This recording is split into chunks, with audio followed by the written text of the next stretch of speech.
Good morning Zion, selamat datang kembali di dalam ibadah online Gereja Kemuliaan Sion Balikpapan.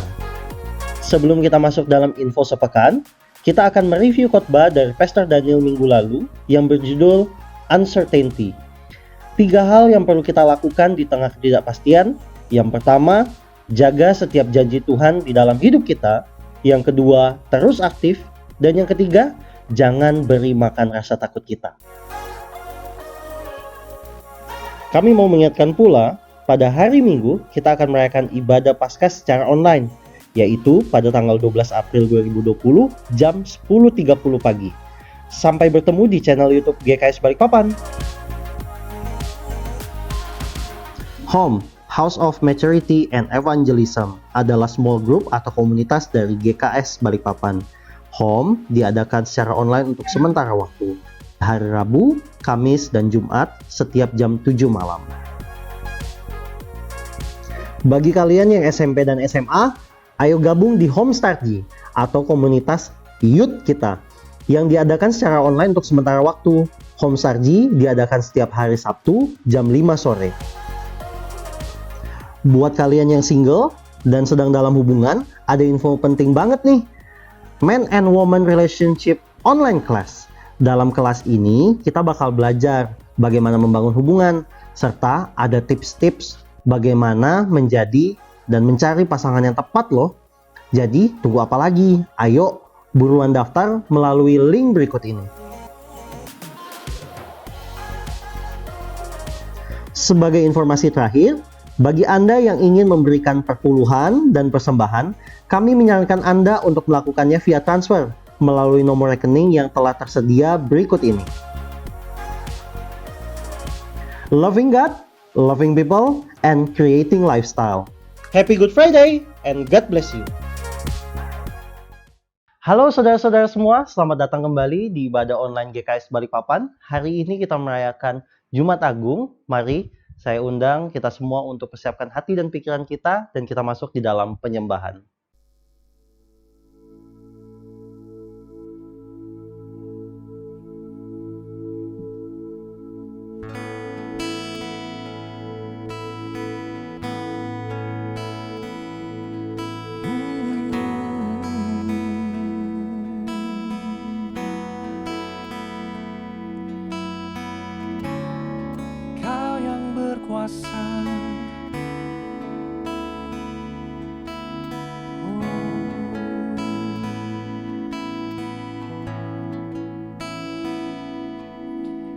Hanya Kau Tuhan di hidupku,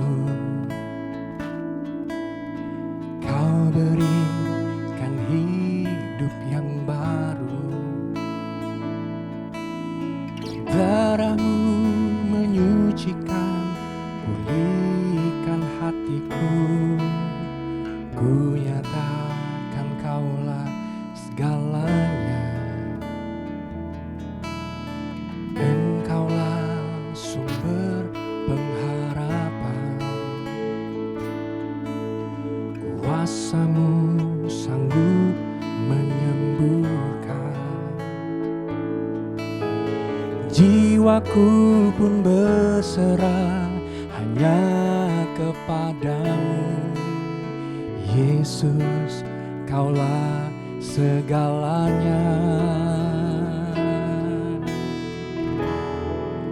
Karena salib-Mu ku hidup, karena salib-Mu ku menang. Engkau yang berkuasa, sanggup untuk melakukan mujizat-Mu di hidupku.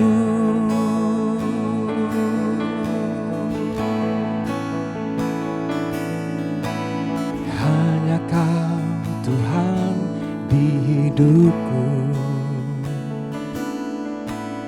Kau berikan hidup yang baru.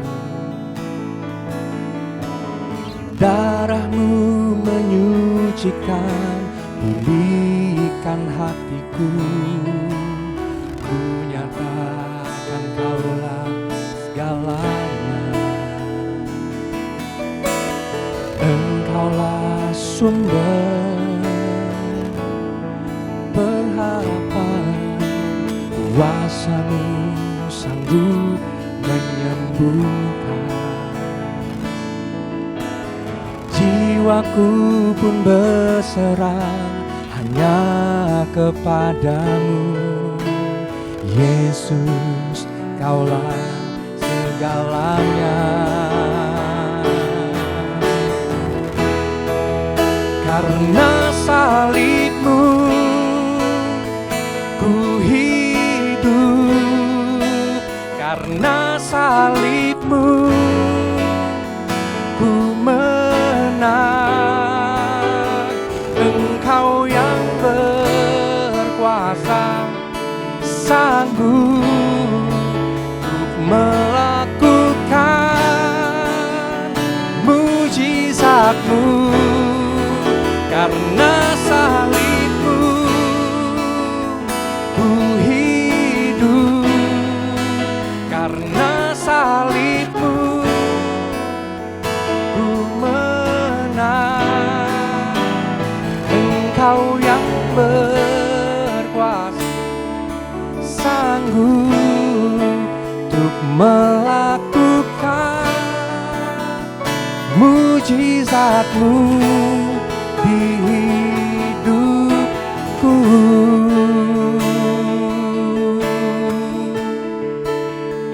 Melakukan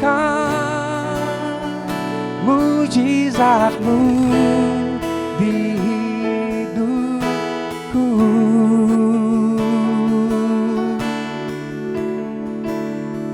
Melakukan mujizat-Mu di hidupku.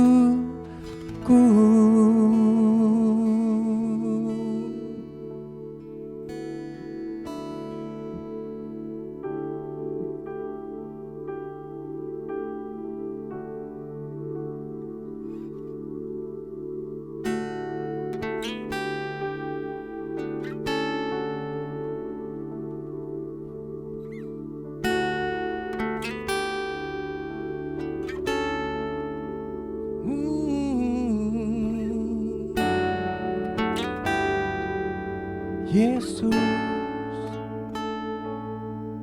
Yesus Tuhan, Kaulah sukacita kami, Kaulah damai sejahtera dalam hidupku.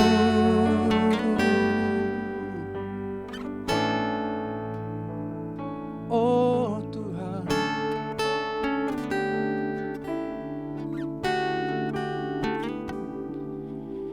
You're my peace, You're my rest, You're my secret place.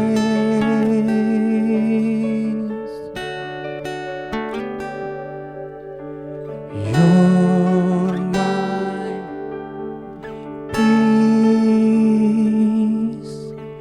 You're my rest, You're my secret place.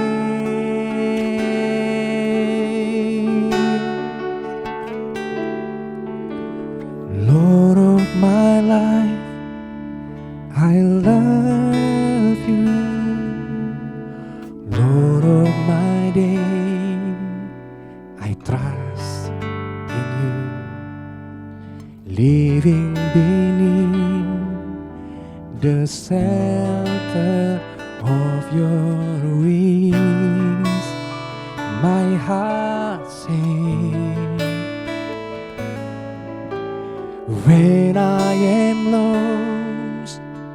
you find me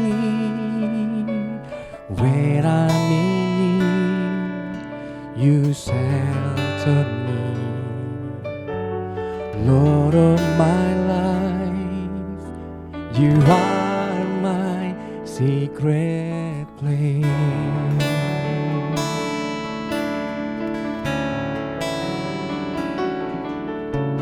Clothe me in your presence, Lord.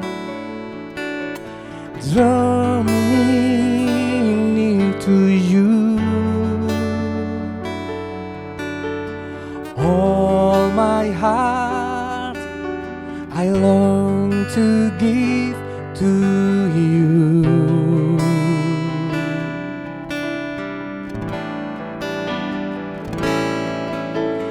Living to be near you, Lord. I long to see your face, Lord, forever. You're my secret place.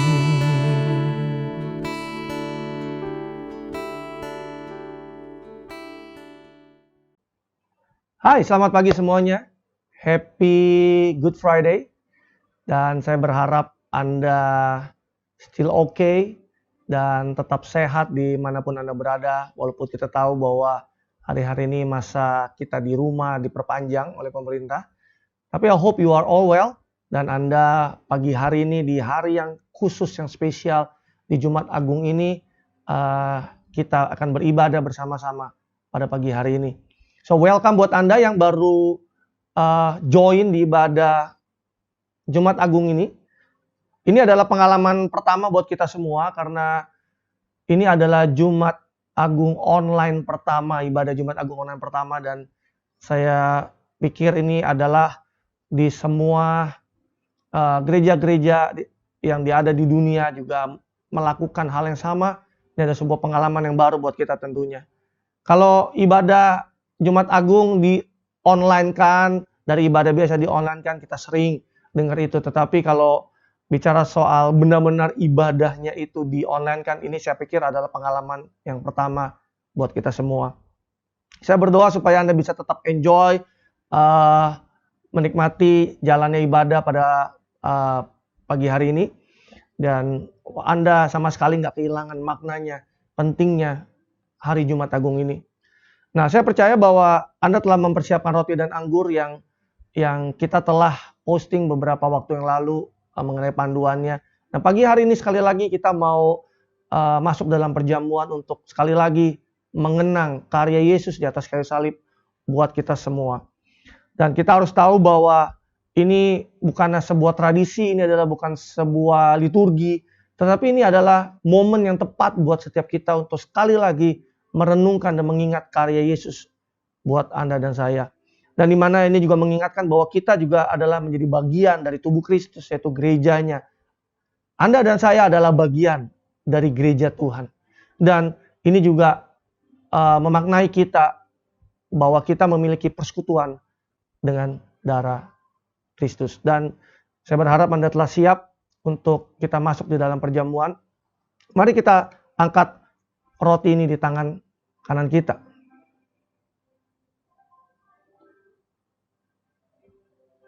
Di 1 Korintus 11 ayat 23 sampai 26 dikatakan demikian. Sebab apa yang telah kutuliskan kepadamu telah aku terima dari Tuhan, yaitu bahwa Tuhan Yesus pada malam waktu ia diserahkan mengambil roti, dan sesudah itu ia mengucap syukur atasnya, ia memecah-mecahkannya dan berkata, inilah tubuhku yang diserahkan bagi kamu, perbuatlah ini menjadi peringatan akan aku. Bukankah roti yang kita pecah-pecahkan ini adalah persekutuan dengan tubuh Kristus? Mari kita makan di dalam nama Tuhan Yesus.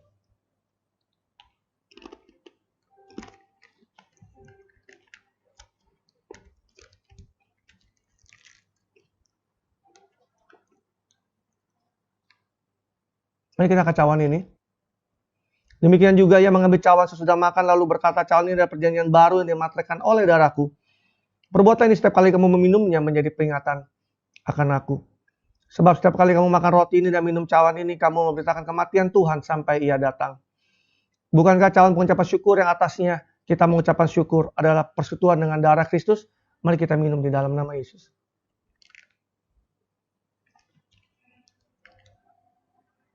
Mari kita ambil waktu sejenak. Kita merenungkan apa yang Yesus telah kerjakan buat setiap kita. Kita nggak harus membayar setiap dosa dan kesalahan yang kita pernah buat. Tapi Yesus sudah bayar itu di atas kayu salib. Jadi betapa mulianya apa yang Dia sudah kerjakan buat setiap kita. Pagi hari ini, di Good Friday ini, di Jumat Agung ini, sekali lagi kita mengenang di mana hari Yesus mati di atas kayu salib buat Anda dan saya. Mari kita renungkan kebaikannya. Mari kita renungkan kasih karunia-Nya buat setiap kita. Dia tetap menerima kita apa adanya. Dia mengasihi kita tanpa syarat. Bahkan Alkitab mengatakan bahwa Dia mati buat setiap kita selagi kita dalam kondisi kita berdosa. So give thanks. Give thanks for everything. Give thanks for life. Bersyukur untuk hidup yang Tuhan berikan, hidup baru yang Tuhan berikan buat setiap kita. Bersyukur untuk setiap nafas yang masih ada, yang masih Tuhan percayakan buat setiap kita. Bersyukur untuk setiap keluarga, pekerjaan, bisnis, sekolah, kuliah, pelayanan, bahkan gereja yang dimana kita menjadi bagian dari gereja itu sendiri. Bersyukur pagi hari ini. Jadikan ini sebuah momen yang penting buat setiap kita. Bahwa ketika kita masuk di dalam perjamuan, kita bukanlah hanya sebuah rutinitas atau kebiasaan yang kita lakukan, tetapi ini menjadi sebuah momen di mana kita sungguh-sungguh boleh mengingat apa yang Yesus kerjakan buat setiap kita. We thank you, Lord. We thank you, Jesus. Dan pagi hari ini kalau kami sebentar akan mendengarkan pesan-Mu Tuhan, bicara bagi setiap kami. Bicara melalui hamba-Mu, dan berapa hamba-Mu bisa membagikan pesan dengan bahasa yang singkat, yang sederhana, dan mudah dimengerti. Sehingga setiap jemaat-Mu, dimanapun mereka berada, di rumah-rumah, dimanapun mereka sedang mengikuti ibadah online ini, mereka juga mengalami hadirat-Mu, mereka juga mengalami berkat firman-Mu Tuhan. Dan mereka boleh menangkap pesan di Jumat Agung ini buat kami semua. Terima kasih Bapa. Urapi kami Roh Kudus. Hanya di dalam nama Yesus kami berdoa dan kami mengucap syukur. Haleluya. Dan setiap orang yang siap untuk menerima firman Tuhan, sama-sama dengan saya katakan, amin, amin, amin, amin, amin. So pagi hari ini, di Jumat Agung ini, saya akan membagi sebuah pesan yang saya beri judul More Jesus. Seperti Anda tahu, kalau Anda jemaat GKS Balikpapan, bahwa season kita di tahun ini adalah season more. It's about more. Dan khusus di Jumat Agung ini saya akan membagikan sebuah message yang saya beri judul More Jesus. Nah, saya pikir bahwa orang Kristen tidak perlu lagi dijelaskan mengenai proses kematian Yesus di atas kayu salib sampai pada hari yang ketiga Dia bangkit. Kita semua sudah baca di dalam Bible. Kita sudah, bahkan kalau Anda sudah mengikuti gereja atau Anda sudah di dalam gereja sejak Anda masih di sekolah minggu, mungkin Anda sudah sering mendengar setiap kali bagaimana kisah gimana Yesus disalibkan.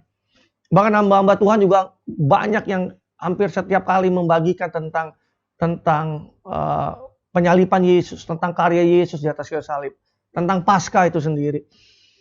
Dan mungkin sebagian besar kita juga sudah nonton film Hollywoodnya. Jadi setiap orang atau semua orang percaya merayakan setiap tahunnya. Nah, tetapi pagi hari ini saya mau bagikan bahwa inti dari Jumat Agung, inti dari Minggu Paskah itu bukanlah tentang sebuah perayaan.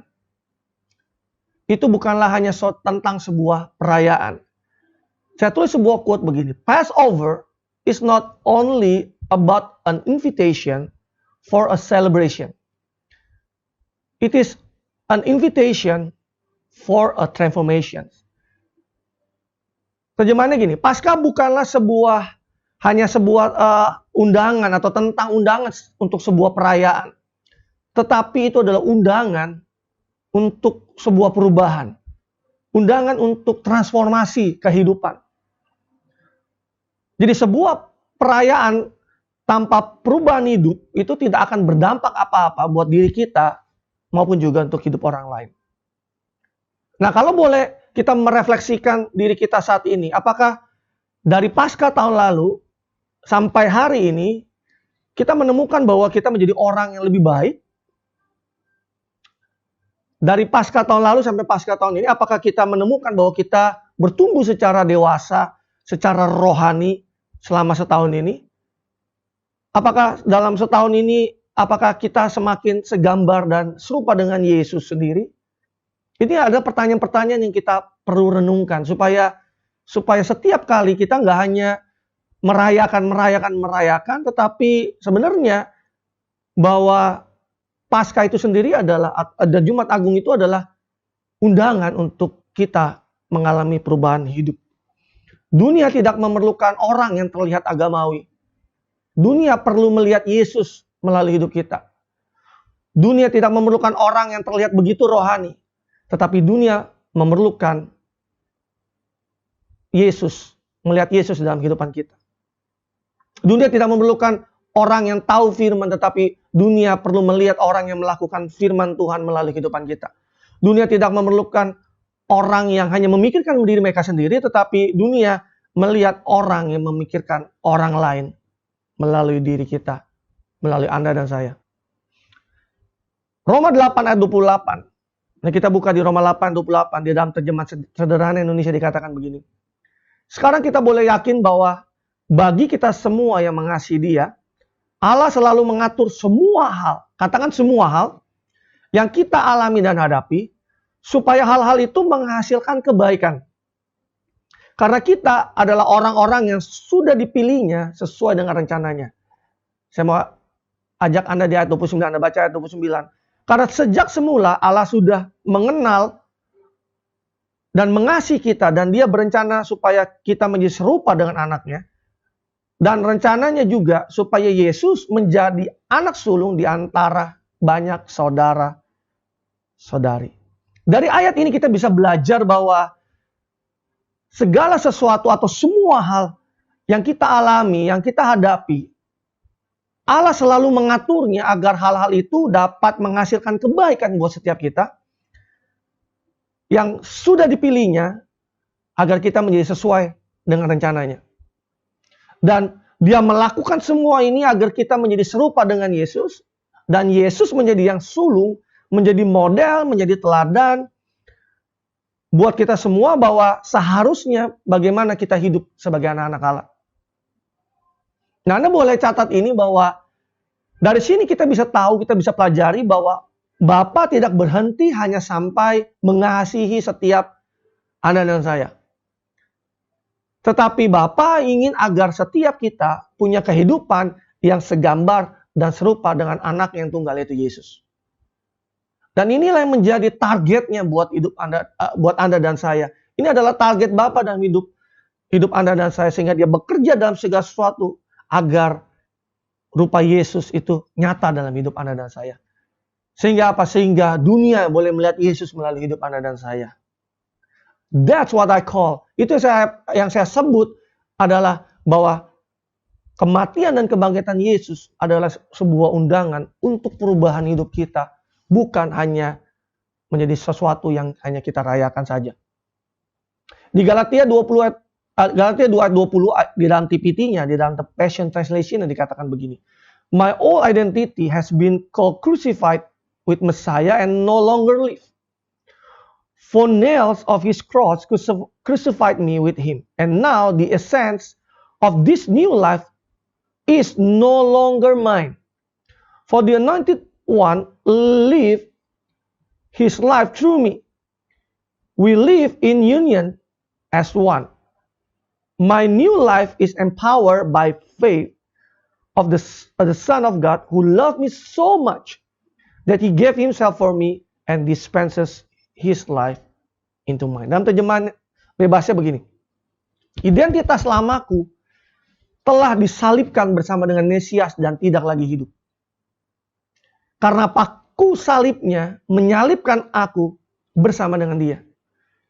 Dan sekarang esensi dari kehidupan baru itu bukanlah lagi milik saya. Karena yang diurapi yaitu Yesus menghidupi hidupnya melalui saya. Kita hidup melalui persekutuan sebagai satu.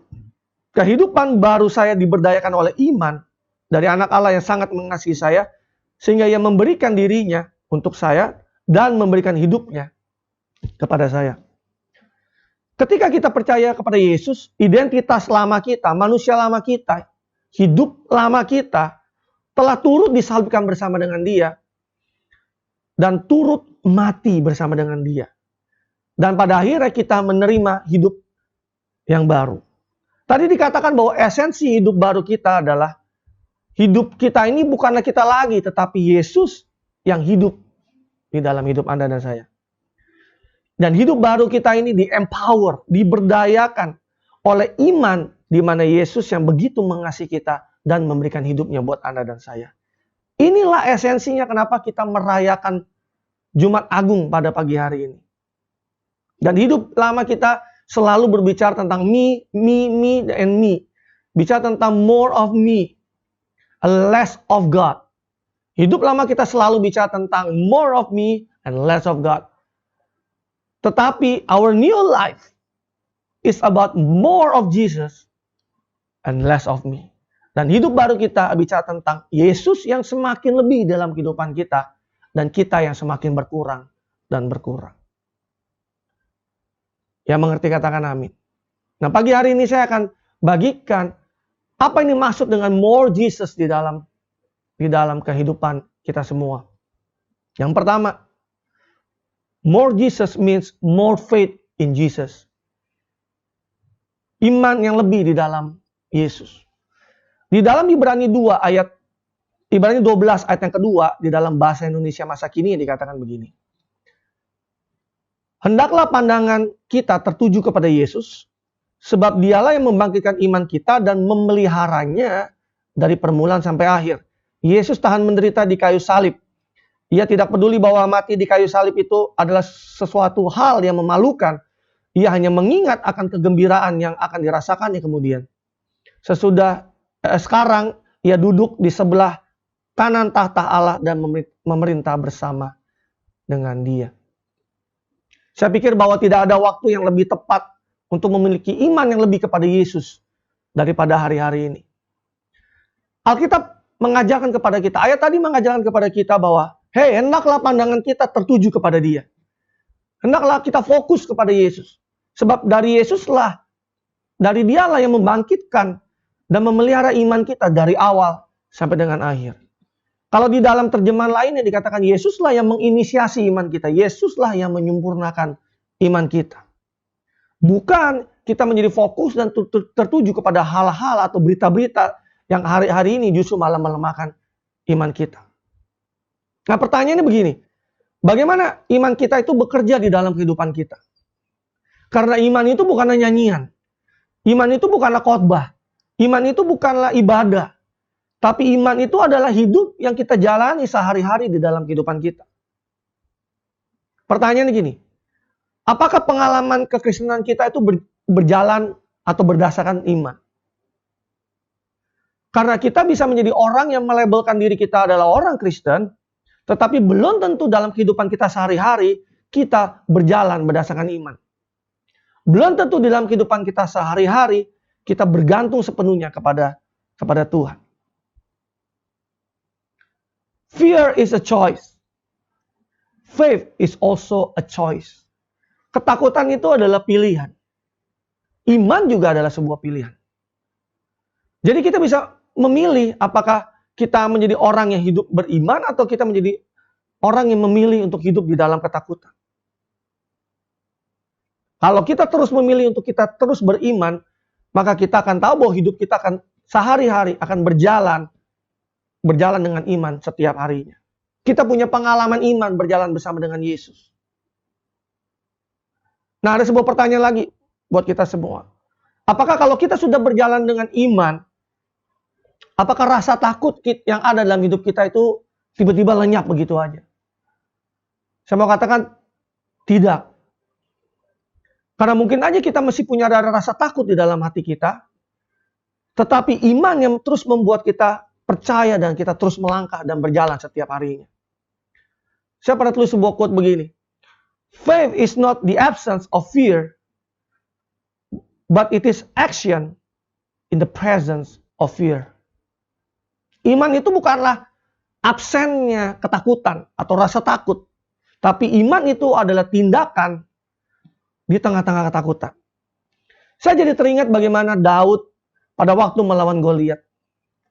Ketika Goliat tampil di depan di medan perang dan mengata-ngatai dan mengolok-olok bangsa Israel dan semua pahlawan Israel semua dalam keadaan yang ketakutan. Tapi pada waktu Daud datang dan Daud menghadapi Goliat, dia dengan gagah berani dia berhadapan dengan Goliat. Goliatnya adalah Goliat yang sama, Goliat yang raksasa. Tapi sudut pandangnya yang Daud punya itu membuat Daud melihat Goliat berbeda.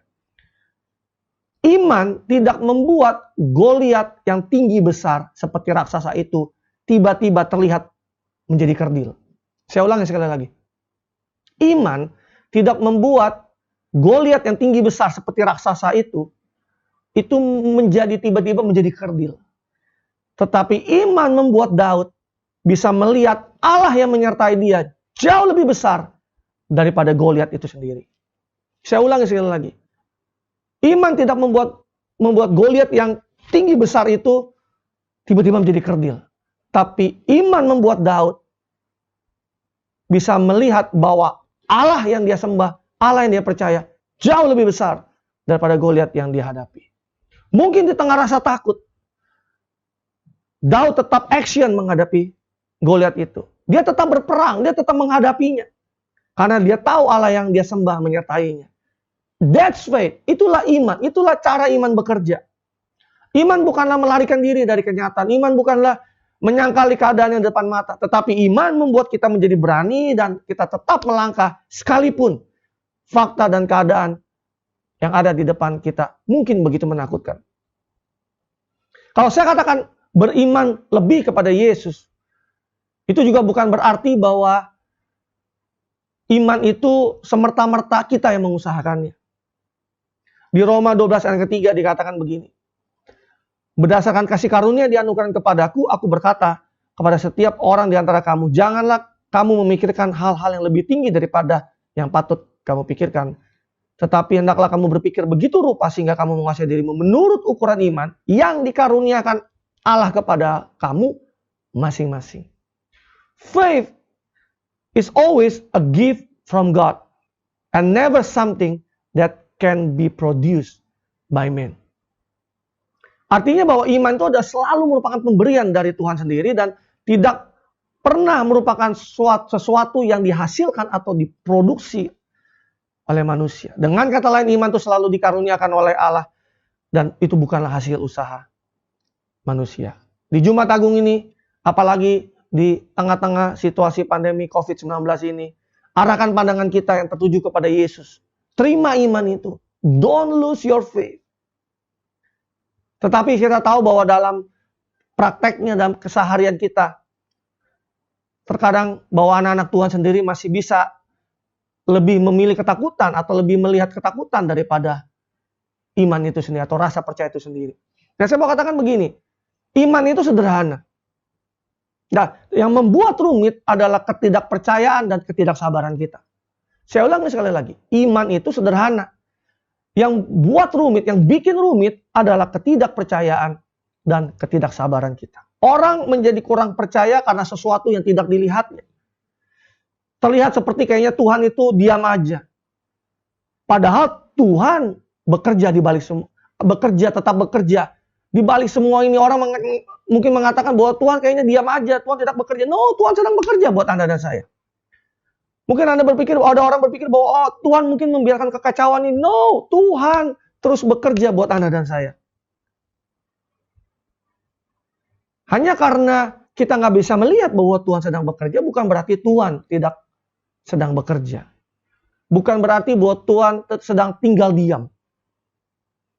Saya mau kasih tahu Anda bahwa Tuhan tidak terkarantina seperti Anda dan saya. Kita mungkin terkarantina dengan keadaan, tetapi Tuhan tidak bisa dibatasi atau dikarantina oleh hal-hal yang seperti ini. Dia sedang bekerja. Coba ngomong kanan kirimu, dia sedang bekerja buat kamu. Orang menjadi kurang percaya karena ketidaksabaran. Kebanyakan orang pengennya, kalau hari ini saya berdoa, hari ini saya percaya, detik ini juga saya harus terima sesuatu. Atau besok harus keadaan menjadi berubah. Sesuatu harus mengalami perubahan. Sesuatu kondisi harus berganti. Ini yang menyebabkan pada akhirnya orang menjadi kurang percaya. Kenapa? Karena nggak sabar menantikan jawaban Tuhan. Kita harus tahu cara kerjanya Tuhan. Bahwa Tuhan itu tidak pernah terlambat dan dia tidak pernah kecepatan. Kita tahu bahwa dia bekerja selalu tepat waktu. Dia selalu bekerja dengan waktu yang terbaik buat Anda dan saya. So, have more faith in Jesus. Poin yang kedua, more Jesus means more love in Jesus. Kasih yang lebih di dalam Yesus. Ketika kita mendengar tentang kasih Tuhan, apa yang timbul dalam pikiran kita? Coba saya mau ajak Anda pagi hari ini dimanapun Anda berada. Kalau Anda dengar tentang kasih Tuhan, apa yang timbul di dalam pikiran Anda? Ya biasa aja Pastor. Flat, datar, atau ngeblank, atau bosen dengernya, atau justru kebalikan Anda bergairah dan Anda berapi-api ketika Anda mendengar tentang kasih Tuhan. Nah, jangan sampai kasih itu hanya menjadi sebuah klise atau jargonnya orang Kristen. Maksudnya klise itu karena saking sering didengar atau diucapkan, akhirnya hilang efeknya, hilang esensinya, hilang maknanya, hilang artinya. Karena kenapa? Karena terlalu sering diomongin, pada akhirnya menjadi biasa aja gitu. Nah, maksudnya dari jargon apa? Jargon itu adalah kosakata yang sering kita ucapkan, sering kita ngomongin dalam kehidupan kita sehari-hari di dalam kehidupan kita, tapi itu hanya sebuah ucapan saja dan bukan merupakan sebuah tindakan. Buat orang Kristen, kita nggak cukup hanya tahu tentang kasih, tetapi kita sendiri harus mengalami kasih itu sendiri. Baru kita bisa menyalurkan kasih itu kepada orang lain. Jumat Agung ini menggambarkan tentang kasih Allah yang begitu besar buat setiap kita. Ini adalah sebuah momen di mana bahwa kasih itu begitu nyata buat Anda dan saya.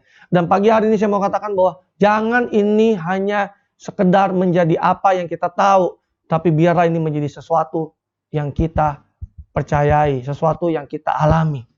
Katakan amin.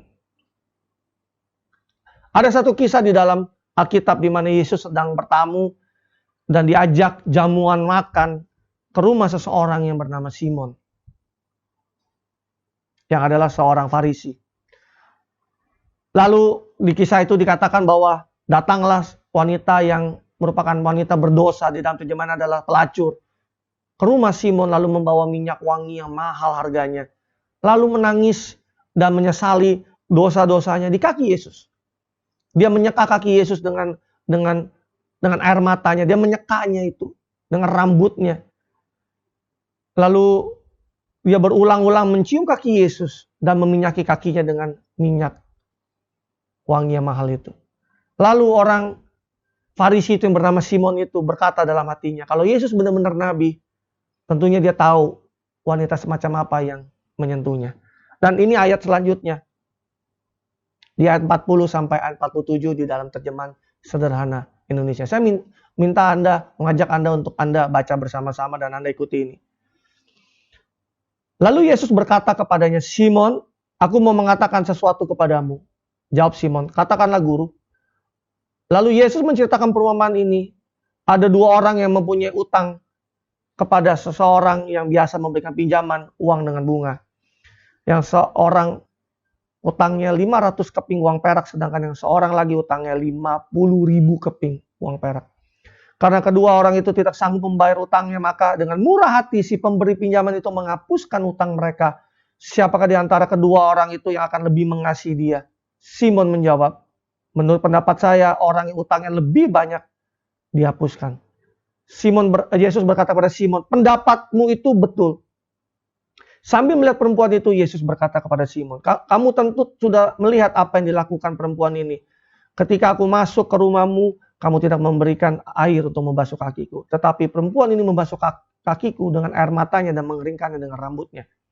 Waktu aku masuk rumahmu, kamu tidak memberi salam yang hangat kepadaku. Tetapi sejak aku masuk ke sini, perempuan itu tidak berhenti-hentinya mencium kakiku. Kamu tidak meminyaki kepalaku dengan minyak zaitun, tetapi ia meminyaki kakiku dengan minyak wangi.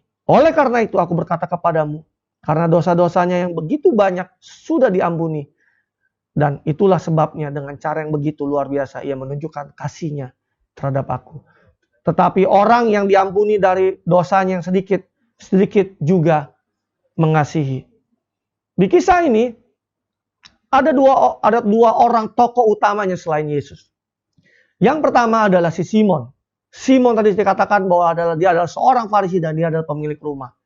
Tokoh yang kedua adalah dia adalah seorang perempuan yang terkenal berdosa di kota itu, yaitu seorang pelacur. Dan Yesus sedang menggambarkan respon keduanya. Kalau Anda tahu bahwa orang Farisi itu paling jijik atau paling anti dengan orang berdosa. Jangankan sampai bersentuhan, berdekatan aja mereka sudah risih dengan orang berdosa.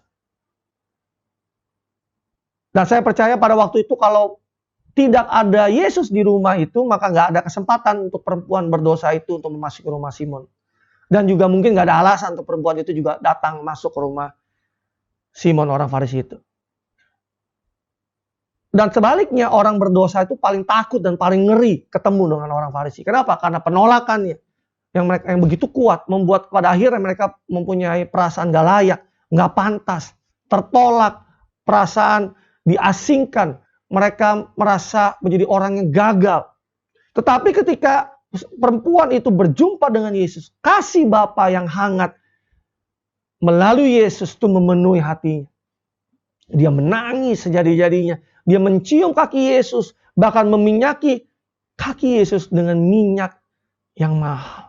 Tidak ada penolakan, tidak ada pengasingan, tetapi yang ada adalah keterbukaan, penerimaan, acceptance, kehangatan dari pribadi Yesus. Ini menggambarkan bagaimana pribadi Yesus buat Anda dan saya. Ini adalah menggambarkan apa yang Bapa lakukan buat setiap Anda dan saya. Bahwa sebagaimanapun kita telah jauh dari Tuhan kita, bagaimanapun kita berdosa, bagaimanapun kita penuh dengan kesalahan dulunya hidup kita, dia tetap menerima kita dengan hangat. Dia tetap mengasihi kita, dia tidak menghakimi kita, dan tidak menolak kita. Nah, bagaimana melihat bahwa seseorang itu benar-benar mengalami kasih Tuhan atau tidak? Coba lihat respon dia dengan Tuhan seperti apa. Kalau orang yang benar-benar tahu dirinya bahwa sudah diampuni, sudah ditebus, diterima apa adanya, dari hidupnya yang sudah hancur-hancuran, lalu diberikan pada hidup yang baru, maka responnya nggak akan sama dengan orang yang merasa bahwa dirinya benar. Maka orang Farisi adalah orang yang merasa dirinya lebih benar daripada orang lain. Kalau orang merasa bahwa dirinya lebih benar dari orang lain, maka responnya kepada Tuhan akan biasa aja.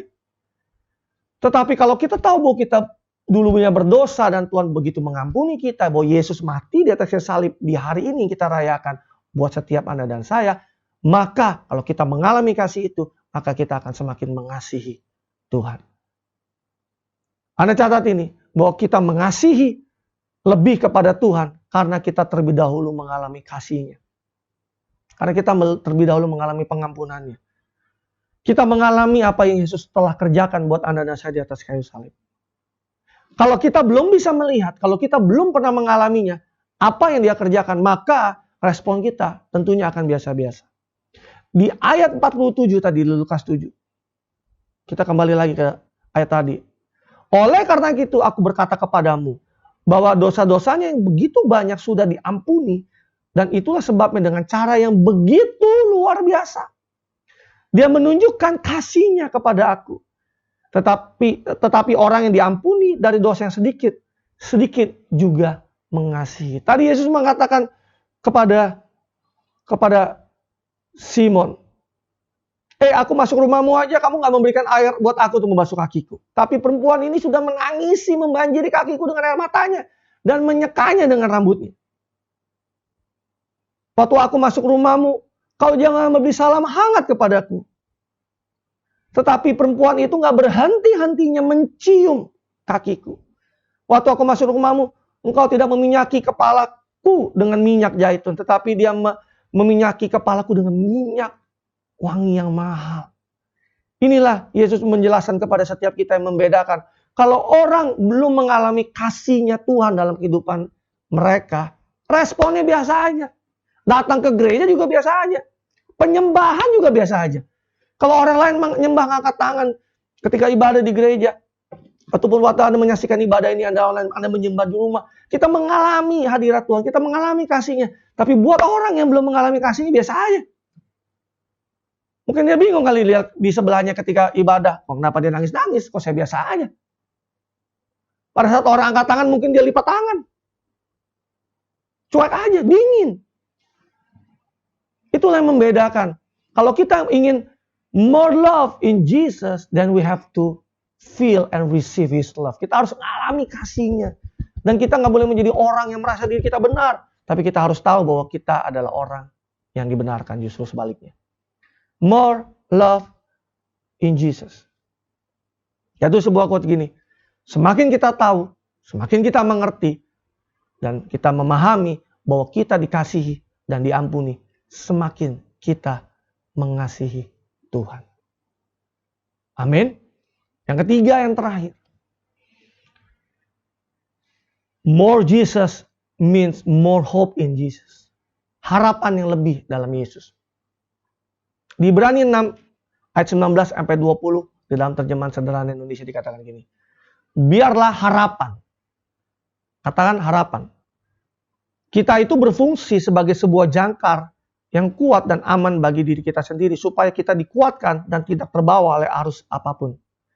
Karena pengharapan kita sebenarnya adalah Yesus sendiri yang sudah membuka jalan bagi kita ke dalam ruang Maha Kudus di rumah Allah di sorga. Jadi sekarang kita bisa langsung mendekat kepadanya di sana dalam doa. Karena Yesus sudah bertugas sebagai imam agung bagi kita untuk selama-lamanya sesuai dengan pola imam Melkisedek. Pengharapan itu adalah jangkar yang kuat dan aman buat orang percaya. Jangkar di kapal itu berfungsi supaya kapal itu stabil. Jangkar itu di dalam sebuah kapal itu fungsinya adalah membuat supaya kapal itu aman.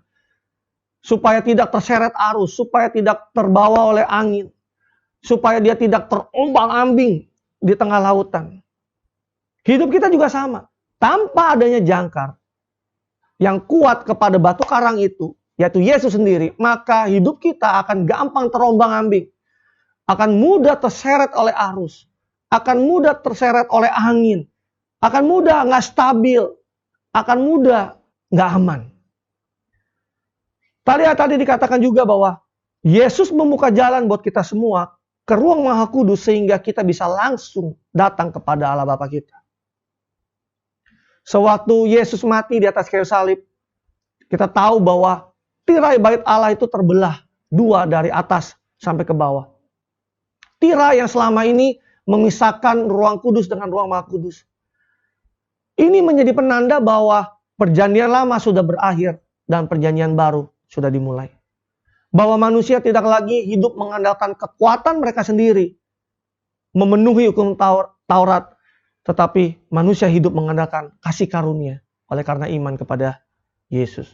Ini adalah menjadi penanda bahwa hidup kita sesungguhnya berharap kepada Yesus. Bukan kepada kekuatan kita sendiri. Bukan berharap kepada imam-imam seperti yang dilakukan oleh mereka di perjanjian lama, di mana orang-orang harus mengandalkan imam-imam untuk penebusan dosa setiap tahunnya. Tetapi kita punya imam yang agung, yaitu Yesus sendiri, yang adalah pengharapan Anda dan saya. Ini adalah penanda bahwa sekat antara manusia yang tidak kudus karena dosa, yang tadinya tidak bisa mendekat kepada Allah karena Allah itu kudus, dan tadinya kita nggak punya hubungan dengan Dia, akhirnya menjadi punya hubungan yang intim dengan Dia. Dan kita bisa datang mendekati Bapa kita yang kudus. Oleh karena pengharapan kita kepada Yesus. Ini adalah sebuah penanda juga bahwa selama ini manusia yang tadinya datang membawa korban hewan sebagai penebusan setiap kalinya. Tetapi kali ini mereka punya korban penebusan yang sempurna, yaitu anak domba Allah yang tidak bercacat dan bercelah, yaitu Yesus sendiri. Berjangkar di dalam Yesus artinya setiap hari, apalagi di dalam momen-momen seperti ini, kita firm, kita kokoh di dalam Dia, di dalam setiap firman-Nya, di dalam setiap janji-janjinya. Ingat tadi jangkar.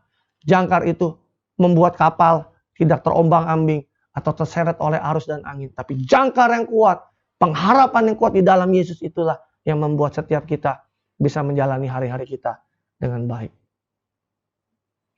Jangkar ada bukan supaya angin tidak bertiup.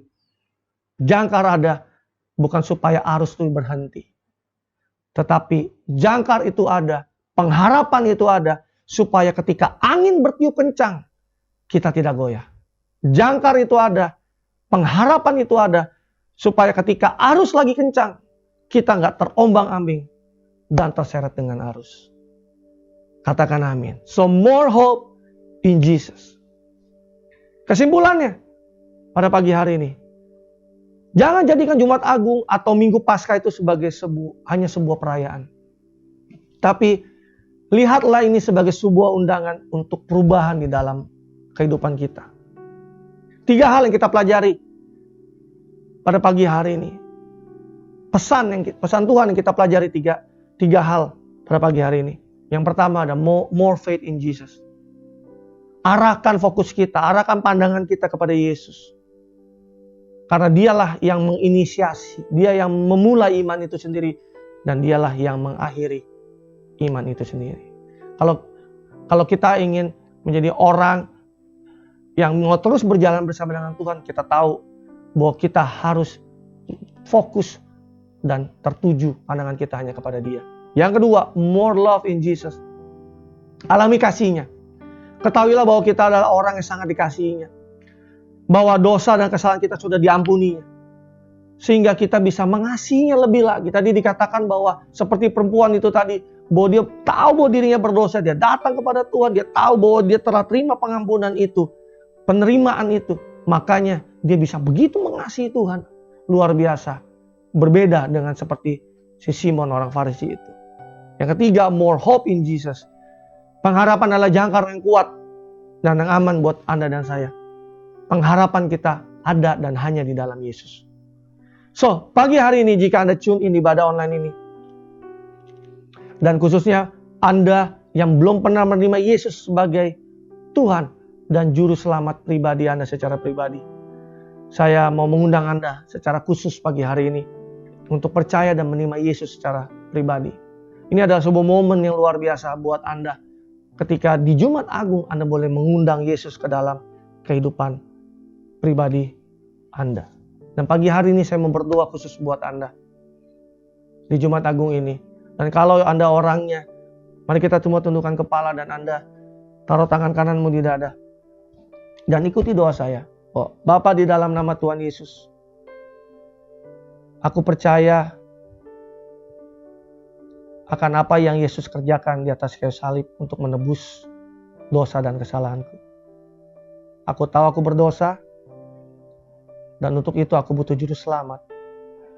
Dan pagi hari ini aku mau menerima Yesus sebagai Tuhan dan juru selamat pribadi dalam kehidupanku. Aku membuka hatiku dan aku mau mengundang Yesus hidup di dalam kehidupanku.